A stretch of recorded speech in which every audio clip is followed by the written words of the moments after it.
침묵의 화가. 윤영근을 일컫는 수식어처럼 그는 실제로도 말수가 적은 사람이었다고 합니다. 한국의 현대미술, 특히 단색화에 있어서 윤영근을 빼놓고 이야기하는 것은 불가능합니다.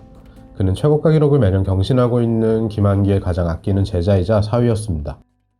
윤영근도 김한기를 장인어른이 아닌 아버지라 부르며 따랐고 존경했죠. 윤영근의 초기 그림은 김한기의 영향을 크게 받아 밝은 색채를 주로 사용했습니다. 하지만 스스로의 기질과 한국 근현대사의 아픈 역사를 고스란히 겪으며 깊고 단단해졌죠. 침묵의 화가 윤영근은 불의에는 결코 침묵하지 않았습니다. 그는 1928년 충청북도 청주에서 태어났고 아버지인 윤용하는 경성고보 출신의 지식인이었지만 식민통치 시절 낙향하여 서해와 사군자를 그리던 문인 화가였습니다. 파평윤씨 문정공파 대종손으로 유서 깊은 금수저 집안이었지만 일제강점기와 해방, 한국전쟁, 군부독재, 광주민주화운동까지 한국 근현대사의 굴곡진 시기를 고스란히 겪었습니다. 1945년 광복이 되던 해 청년 윤영근은 청주상고를 졸업하고 미원 금융조합에 취직했지만 그림을 그리고 싶어 사직서를 내고 가출하듯 상경합니다. 1947년 서울대학교 미술대학 1기로 입학했고 당시 교수로 재직 중이던 김한기를 처음 만났죠. 유서 깊은 선비 집안의 반골 기질이었을까요?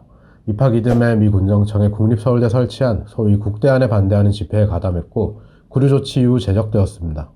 한국전쟁 발발 이후에는 시위에 가담했다는 전력 때문에 보도연맹에 끌려가 학살당할 위기에서 가까스로 목숨을 건졌습니다.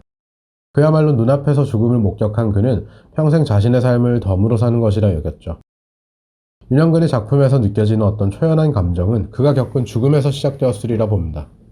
전쟁이 끝나고 서울대에 복학원을 접수했지만 받아들여지지 않았고 당시 홍익대 교수로 재직하던 김한기의 도움을 받아 홍익대로 편입했습니다. 1956년에는 전쟁 당시 서울에 남아 부역했다는 명목으로 서대문 형무소에서 6개월이나 옥살이를 했습니다. 졸업 이후 청주여고의 미술교사로 부임했고 1960년에는 스승 김한기의 장녀 김영숙과 결혼했죠. 그의 삶은 안정을 찾아가는 것처럼 보였습니다. 하지만 이승만 정권을 비판하는 발언을 한 것이 문제가 되어 학교를 떠나게 되었습니다. 1961년 숙명여고의 미술교사로 다시 취직했고 그러면서도 작업의 끈을 놓지 않았습니다. 1973년 그는 또다시 실연에 휩쓸렸습니다. 숙명여고에서 부정입학이 이루어졌고 이를 참지 못한 윤영근은 교장에게 이의를 제기했죠. 하지만 그 부정입학한 학생은 서슬퍼런 유신체제에서도 권력의 중심이었던 중앙정보부장 이후락의 딸이었습니다.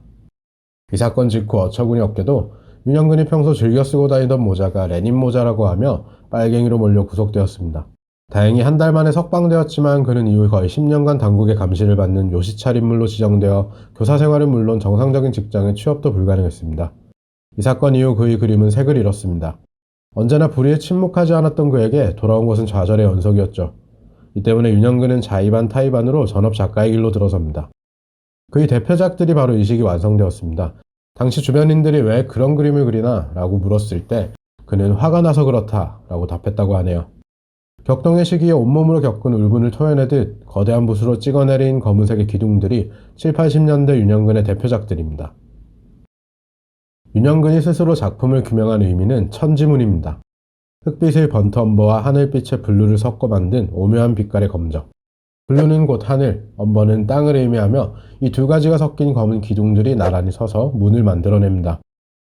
그런데 이 문들이 1980년대에 이르러서는 기울어지기 시작합니다. 이는 곧 시대 상황과 밀접하게 관련이 있죠. 묘한 흑빛의 검정색은 더 깊은 검정으로 바뀌었고 곧게 서있던 기둥들은 옆으로 쓰러져 갑니다. 검은 피를 흘리듯 떨어져 내리는 물감들은 80년 광주 민주화운동에서 일어난 참극을 대변합니다. 80년대 후반에 들어서 작가의 그림은 또 한 번 변화합니다. 검정은 이제 색을 찾기 힘들 정도로 완전히 검게 바뀌었고 물감과 함께 섞었던 오일의 비율도 줄어들어 화면이 한층 더 건조해졌습니다. 격동의 시기를 지나 자신만의 색채가 확고해진 윤영근의 후기 작업들은 울분이나 분노 같은 감정을 넘어서 관계와 고독, 죽음과 같은 문제들에 대한 작가의 통찰을 나타냅니다. 이 땅 위의 모든 것이 궁극적으로 흙으로 돌아간다는 것을 생각하면 모든 것은 시간의 문제이다. 나와 나의 그림도 그와 같이 될 것을 생각하면 모든 것이 대수롭지 않다고 생각된다. 1990년 우에다 갤러리 개인전 작가 노트 중에서 80년대 절정의 시기에 윤영근은 일본, 프랑스, 미국 등지에서 많은 러브콜을 받았습니다. 그중 대표적인 사례는 미국 미니멀리즘의 창시작격인 도널드 저드의 윤영근 사랑을 들 수 있죠. 도널드 저드는 윤영근의 작품을 처음 보고 극찬했습니다. 자신의 재단을 통해 윤영근의 작품들을 구매하기도 하고 뉴욕에서 개인전을 열 수 있도록 주선하기도 했죠. 두 사람은 깊은 교감을 가지며 친분을 나눴지만 도널드 저드는 윤영근과 만난 이듬해 사망했습니다. 만약 이 둘이 좀 더 일찍 만났더라면 윤영근의 작품이 서구 미술계에 훨씬 더 널리 알려질 수 있었지 않나 하는 안타까움이 들기도 합니다.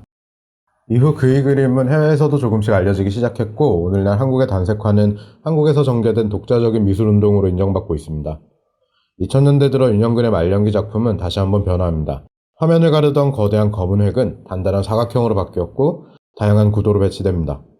2007년 한 해에만 무려 20점의 연작을 남긴 그는 같은 해 12월 28일 담담함으로 세상을 떠났습니다.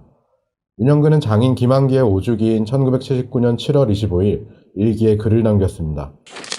몹시 무더운 날이다. 사람은 가고 예술은 남고 허무할소다.